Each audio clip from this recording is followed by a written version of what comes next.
In the grand halls of power, where empires rise and fall with the stroke of a pen, sometimes the most revealing secrets aren't hidden in classified documents or whispered behind closed doors.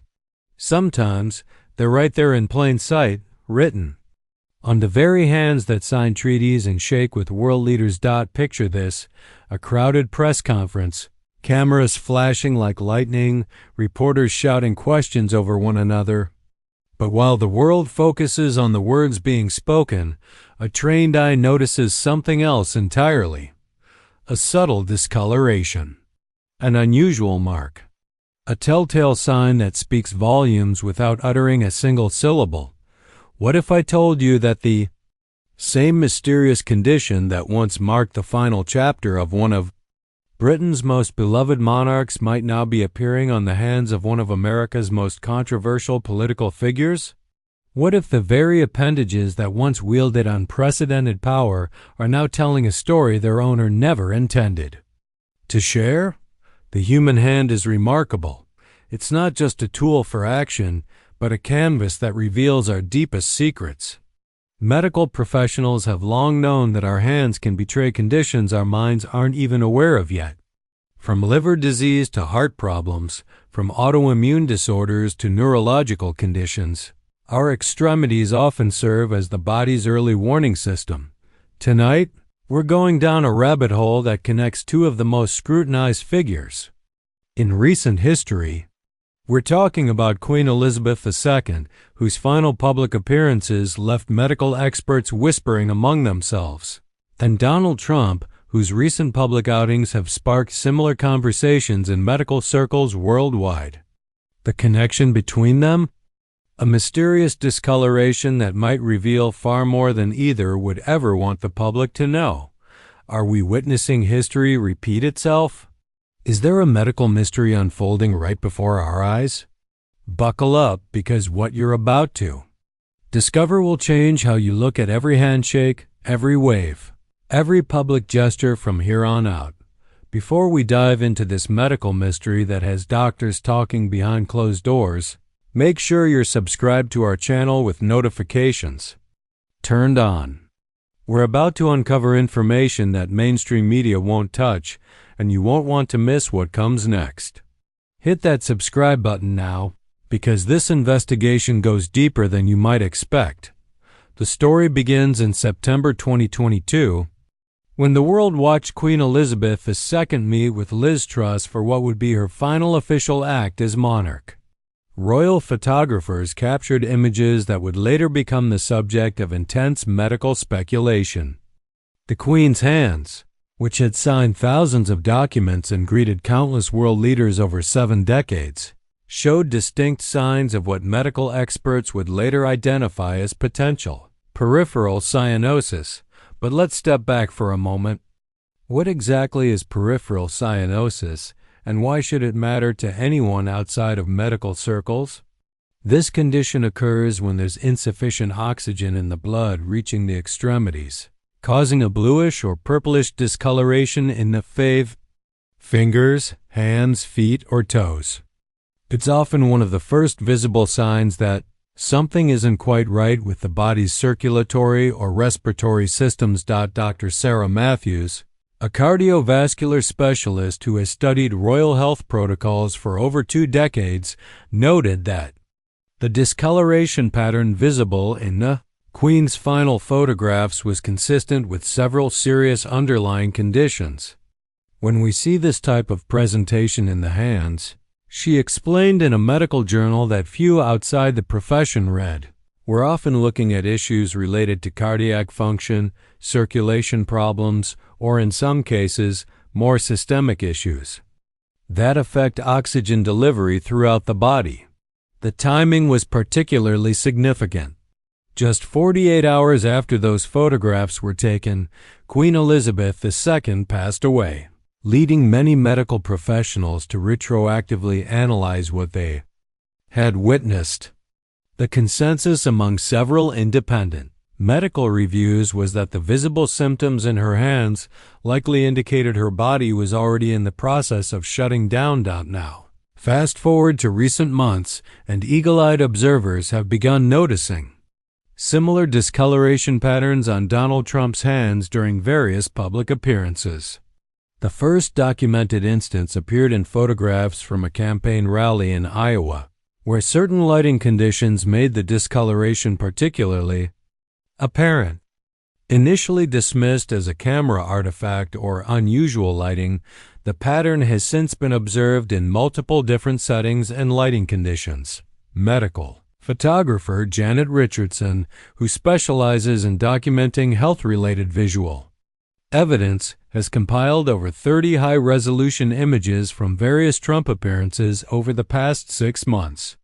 Her analysis reveals a progressive pattern that bears striking similarities to what was observed in the Queen's final public appearances. The progression is concerning, Richardson notes. We're not talking about a one-time photographic anomaly or the result of cold weather. This is a consistent pattern that appears across multiple events, different seasons, and various environmental conditions. That suggests we're looking at something systemic rather than circumstantial. But here's where the story takes an even more intriguing turn. Both figures share more than just this visible symptom. They share similar lifestyle factors that medical experts know can contribute to circulatory and cardiac issues. High-stress environments, irregular sleep patterns, dietary challenges associated with constant travel and public engagements, and the physical demands of maintaining public appearances well into advanced age. Dr. Michael Chen, a geriatrician who has consulted for several political figures, points out that the presidency ages people at an accelerated rate. We have decades of photographic evidence showing how the office physically transforms those who hold it, he explains. The cardiovascular system bears a particular burden under this kind of sustained stress. When we see symptoms like peripheral cyanosis, especially in individuals over 70 who have been subjected to these kinds of pressures, it raises immediate red flags. The medical community has established clear protocols for monitoring public figures who show these symptoms. Unfortunately, both political and royal establishments have historically been less than transparent about the health status of their key figures. This creates a situation where medical professionals can observe and analyze symptoms, but they're often left to speculate about underlying causes and treatment approaches. What makes this particular situation even more complex is the way modern media and digital photography can both reveal and obscure medical conditions. High-definition cameras can capture details that would have been invisible in earlier eras, but photo editing and lighting manipulation can also create false impressions. Medical experts emphasize the importance of examining multiple sources and looking for consistent patterns rather than relying on single images. The broader implications extend far beyond medical curiosity. In both the British monarchy and the American presidency, the health of the individual in question has enormous political, economic, and social ramifications. Market reactions, international relations, and domestic policy decisions can all be influenced by perceptions of a leader's health status. Historical precedent shows us that both institutions have sometimes gone to extraordinary lengths to conceal health issues from the public. FDR's paralysis, JFK's Addison's disease, and various undisclosed conditions affecting British monarchs over the centuries demonstrate that there's always been tension between the public's right to know and the perceived need to project strength and stability. The challenge for medical observers is distinguishing between normal aging processes and indicators of serious underlying conditions. Both Trump and Queen Elizabeth were photographed extensively in their later years, providing a wealth of comparative material. However, the controlled nature of royal photography versus the more chaotic environment of political campaign events creates different analytical challenges. What's particularly noteworthy about the hand discoloration is how it corresponds with other observable changes. Subtle alterations in gait, changes in speech patterns, variations in energy levels during public appearances, when examined collectively, these elements can paint a comprehensive picture of someone's overall health trajectory. The timing of symptom appearance also matters significantly. Medical professionals note that peripheral cyanosis typically doesn't appear in isolation. It's usually accompanied by other circulatory or cardiac symptoms that might be less visible to casual observers. This means that what we can see might represent only the tip of a much larger health iceberg. For Queen Elizabeth, the medical timeline appears to have been relatively compressed. The visible symptoms coincided with her final weeks, suggesting either a rapid decline or perhaps the culmination of a longer-term condition that had been successfully concealed until the very end. The royal family's subsequent statements about her peaceful passing at Balmoral, surrounded by family, align with what medical experts would expect given the symptoms that were visible in those final photographs. The question now becomes whether we're witnessing a similar trajectory with Donald Trump, or if the symptoms represent something more manageable that might be addressed with proper medical intervention. Age certainly plays a factor. Both individuals were in their advanced years when these symptoms became apparent and the normal aging process does affect circulation and cardiac function. However, the political implications of health issues create a unique dynamic that doesn't exist for private individuals. The pressure to maintain appearances, to project vigor and capability, can sometimes lead to delayed or inadequate treatment of conditions that might otherwise be addressed more aggressively. Medical ethics require that healthcare providers maintain confidentiality about their patients, which means that any analysis of public figures' health must rely on observable evidence rather than insider medical knowledge. This creates an interesting situation where the public might actually have more visual evidence of certain conditions than they would typically have access to. For private individuals, the advancement of medical knowledge since Queen Elizabeth's passing has also provided new insights into the conditions that might cause the symptoms that were observed.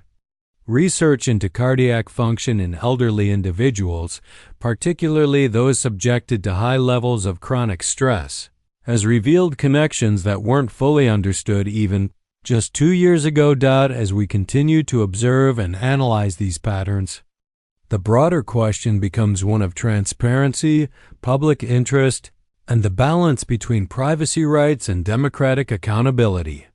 The health of leaders affects millions of people, but individuals, even public figures, retain certain rights to medical privacy. What's clear is that modern technology and medical knowledge have created a situation where certain health conditions can no longer be completely hidden from public view.